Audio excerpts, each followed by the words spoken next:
Have you ever wondered why few people get promotions and you are struggling with promotions? Or have you ever wondered why are you struggling at your workplace to grow and rise in the entire corporate ladder? Then hi, I am on a coffee break today and I am in Belgrade right now. And on my channel, I talk about all things skills, all things MBA, and all things travel whenever I'm traveling. So feel free to hit on the subscribe and the notification button so that you are notified whenever I'm bringing out interesting content for all of you.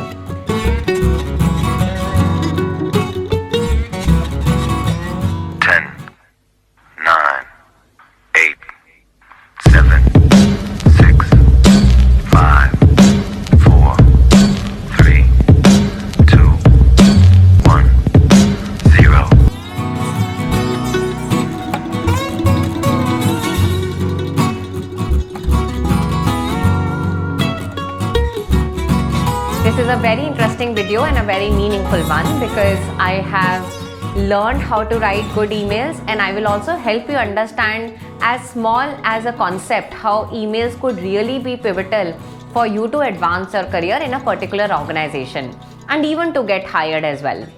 So go back to history. The leaders, the national leaders or the political leaders, they were known to write really well.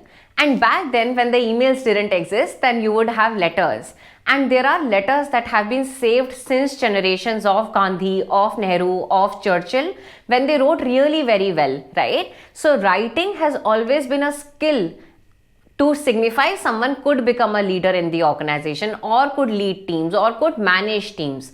And hence when writing in the form of letter used to exist in the past, that is the new form of email that we have. So you cannot take that entire tool that you have in your arsenal pretty lightly, and in this video I am going to be sharing 6 to 7 hacks. I think 7 hacks. Watch till the end if you want to know my favorite hack, and comment on this video if you want to know any other thing that you might be struggling with in your workspace. So for this particular video, I am going to be actually looking at Harvard Business Review. So there are certain hacks that I have, and then I was just looking online and I found this really cool article on Harvard Business Review, and I will put a link of that in the description box somewhere as well, so that you could also read it end to end if you might like.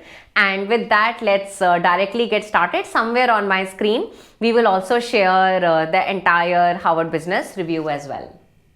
So let's get started.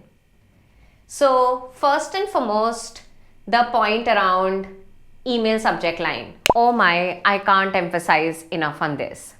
You can write really good email, but if the subject line is poor or is not relevant or is not really helping your boss understand why are you writing whatever you're writing, then it could not augur well for your career. And let's talk about examples. So let me pick up an example through Harvard Business Review as well.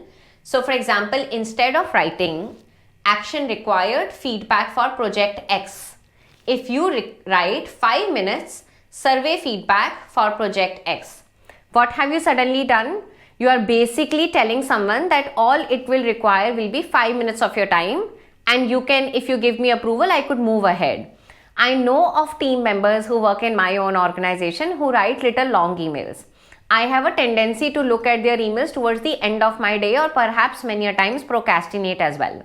If I as a team leader of an organization do that, then many a times your boss might unfortunately be doing that without you even realizing that you are getting deprioritized, or your work is getting deprioritized by your boss because you're not writing very crisp subject line in your emails. If you can tell someone what the project is about, and if you can tell someone that all it will take them 5 to 10 minutes of their time, then you are basically signifying them, or you're basically helping them prioritize that it will just take 10 minutes, this is about project X, and then the other person will be able to take a decision better rather than opening your email and going through the entire content on that email. So rule number 1, subject line is very important. If possible, write the project name, and if possible, if the time required for the approval will be less, definitely add that in the email subject line. Which brings us towards point number 2, which is stick with one email thread for one topic. Once again, a classic rookie mistake that many people do, which is that for one topic, they will have 7 emails going on. Now, what that does is the recipients many a times might miss context because certain part of that context on the same topic was on another email. Just because you are driving that project or just because you are driving that agenda doesn't mean that everyone else is having that agenda as their priority agenda. So please make sure if there is one topic, let's say you're trying to reduce the cost of a project, or if you're trying to invite someone as a speaker at GGI, if you are working for my team, then you have one email per topic so that the other party does not, sorry, time for me to take the break. You should sip your coffee / chai or / apple juice. But coming back, you should also make sure that there is one email trail per context. Which brings us towards point number 3 on email etiquette and how to write effective emails at work, which is explain why you added in or took out recipient in email threads.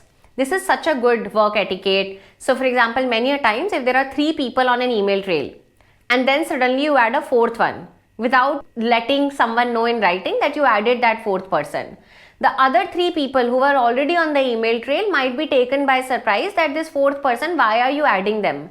Because it's none of the 4th person's business. But if you know that 4th person is added because of XYZ reason, then it's a good work etiquette that you write on the top of the email plus Shatakshi, adding her because she is going to be taking over X part of the Y project, or taking Shatakshi to BCC because she is going to be busy and I don't think she needs to be in the CC, right? Many a times that happen, and it is good email etiquette. When you add or subtract people, you write on the top of that email in italics or in bracket, why are you doing so?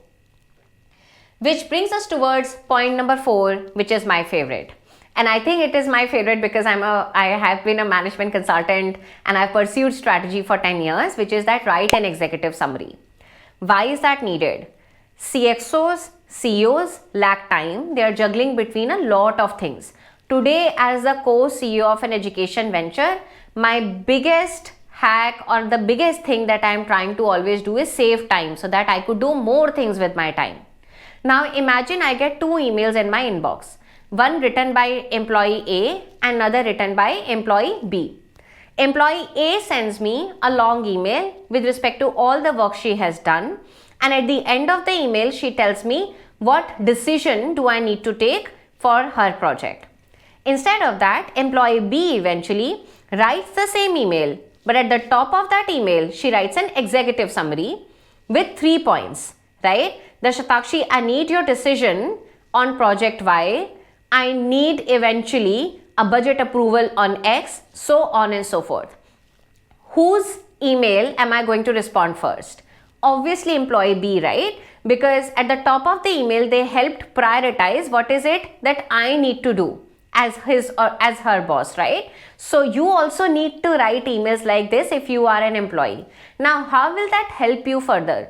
People who are succinct communicators, people who can communicate and help prioritization for their bosses, they rise up the ladder. Today, people who have gotten financial raise in my organization and even promotions are those who have helped me save time. Because then I can imagine that if they can manage themselves well, if they can manage my time well as well, then they are the one who can lead to a better organization, which is my organization in this case. So this is the most beautiful and the most important hack. If you are trying to write an update email to someone, start with an executive summary. And mind you, in the executive summary, don't just write administrative or clerical things. Write things that is important for a CXO, and CXOs and CEOs typically care about time. They typically care about P&L, and they typically care about if someone has to be hired or someone has to be fired. Which brings us towards the next point, which is the 5th point. If you receive an email with a lot of disorganized content, then you can respond back to them that, hey, I understand that you are saying these 2 things and here is my response to it. So imagine the point that we were talking about previously. You receive an email. You are not the sender this time, but you are the recipient this time. A good effective work email comprises that you play the role of a synthesizer this time. So you synthesize that from your email, I understand that you are trying to say 2 things and I am going to be taking 2 decisions on these 2 points. It eventually also sets an entire tonality in the organization, and in a way you are also making the sender learn that this is the way you should have sent the email. But of course you need to do it in a much more polite manner. Which brings us towards almost the second last step, which is hyperlink as much as possible. Many a times when you are working on projects which are 3 months, 4 months or 1 year down the line, you would have created more documents, you would have done certain research, you would have done certain number crunching as well.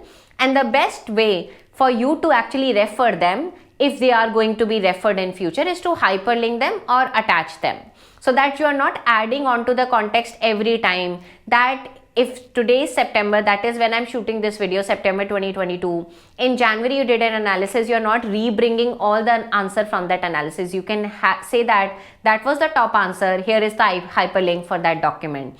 It just makes sure that your work email is pretty effective in terms of bringing the larger context to someone who might be new or who might have lost that context as well.